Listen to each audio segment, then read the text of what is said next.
Ronaldo যখন গোল করে প্রেমিকার থেকে সবচেয়ে বেশি শান্তি লাগে। 5টা কাপ, 3টা কাপ, 2টা কাপ, 4টা কাপ দিকে দল করে, আমরা ভাই কোনো কাপ দিকে দল করি না। আমরা প্রেমে পড়ছি রোনালদোর। বিশ্বের বেশিরভাগ মানুষ রোনালদোর ফলো করে। ওরা বুঝে কঠোর পরিশ্রম করলে খুব ভালো একটা ফলাফল পাওয়া যায়। সেটা রোনালদো দেখাই দিছে বিশ্বের চোখে চোখ রেখে।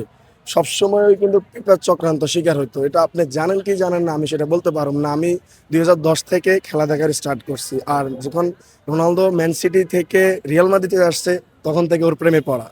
আমরা কিন্তু ওর কাপ দেখে অনেক দল করে, কিন্তু 5টা কাপ, 3টা কাপ, 2টা কাপ, 4টা কাপ দিকে দল করে। আমরা ভাই কোনো কাপ দিকে দল করি নাই। যা অর্জন করছে পর্তুগালে, আপনার ন্যাশন লিগ, ইউরো চ্যাম্পিয়ন, সব রোনালদোর আমলে, অন্য কারো আমলে না। আমরা প্রেমে পড়ছি রোনালদোর। আর একটা কথা, রোনালদো যখন গোল করে প্রেমিকার থেকে সবচেয়ে বেশি শান্তি লাগে, খুব ভালো লাগে। কিন্তু আজকে যখন দ্বিতীয় গোলটা দিয়ে সমতায় চলে এসেছিল ক্রোয়েশিয়া, বিশ্বাস করেন ভাই পুরো হতাশ, মনে হয় চোখে দিয়ে কান্না পড়ে যায়, মানে ঘুরে যাওয়ার অবস্থা। কিন্তু গোলটা মিস হয়ে গেছে অফসাইডের কারণে। দেখছি রিয়াল মাদ্রিদ চাইছিল যে কোনো একজনকে জেতার জন্য, বাট সবচেয়ে বেশি চাইছে রোনালদোকে জেতার জন্য। দুইজন দীর্ঘদিন যাবৎ রিয়াল মাদ্রিদে সার্ভিস দিছে, বাট কারো না কারো তো বাড়ি যেতে হবে। সেটা রোনালদো হোক, লুকা মডরিচ হোক। কিন্তু কোপালটা রোনালদোর জন্য ভালো ছিল, এই জন্য লুকা মডরিচ বিদায় নিছে, রোনালদোর সামনের দিকে এগিয়ে গেছে। আর দ্বিতীয় কথা হলো, আমাদের রাউন্ড অফ 16-এর ম্যাচ সম্ভবত স্পেনের সাথে শিওর। আমরা কিন্তু স্পেনকে 2025 সালে ন্যাশনাল লিগ হারাইয়া চ্যাম্পিয়ন হয়েছে।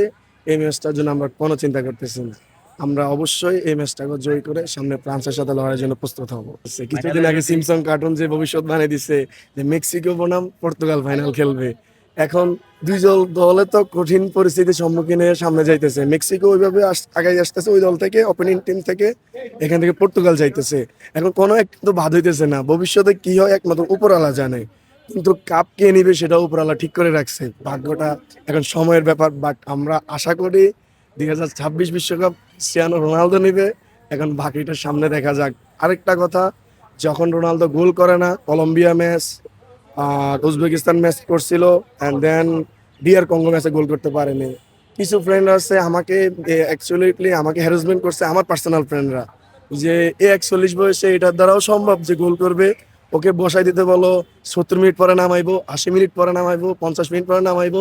এবং কি এটাও বলছে যে উজবেকিস্তান ম্যাচে রোনালদোকে নামাইবে না। সেম একই কথা আজকের ম্যাচও বলছে যে রোনালদোকে নামাইবে না। এই যে নিন্দুকদেরকে চোখে আঙ্গুল রেখে কিন্তু আজকেও দেখা দিয়েছে রোনালদো কেন সেরা। ও কিন্তু চাপের মুখে গোল করতে পারে ভাই। অনেক অনেক প্লেয়ার আছে চাপের মুখে গোল মিস করে ফেলে। আপনি দেখেন মরক্কো ম্যাচ আর নেদারল্যান্ডের ম্যাচ কিভাবে প্ল্যান্টি মিস করতেছে। এটার পরে তো সহজ খেলার হয় না প্ল্যান্টির উপরে। সারাদিন যদি প্লে মেকাররা ভালোভাবে খেলে আসা গোল মিস করে এটা বোঝানো যায়, কিন্তু প্ল্যান্টির উপরে কি সহজ কোনো খেলা আছে? ওটাও কিন্তু কোনো কোনো প্লেয়ার নেই। হাকিমি মিস করছে। আমরা রোনালদো ফ্যানরা চাই সর্বকালের সেরা হওয়ার জন্য মেসি আর রোনালদো একটা রাইভাল হওয়া দরকার। যদি কলম্বিয়া ম্যাচ আমরা জিততাম, আমরা কিন্তু এই রাইভালটা কোয়ার্টার ফাইনাল অথবা সেমিফাইনালের মধ্যে পেয়ে যাইতাম। বাট এটা যেহেতু পসিবল হয়নি, আমি চাই আর্জেন্টিনা বনাম পর্তুগাল ফাইনালে যাক। ইতিহাসের সেরা একটা ম্যাচ হবে ভাই, যেই নেক। এটা বিগত যত বিশ্বকাপ আছে সব বিশ্বকাপের ভিউ, রেকর্ড, দর্শক সবকিছু ছাড়াই যাবে।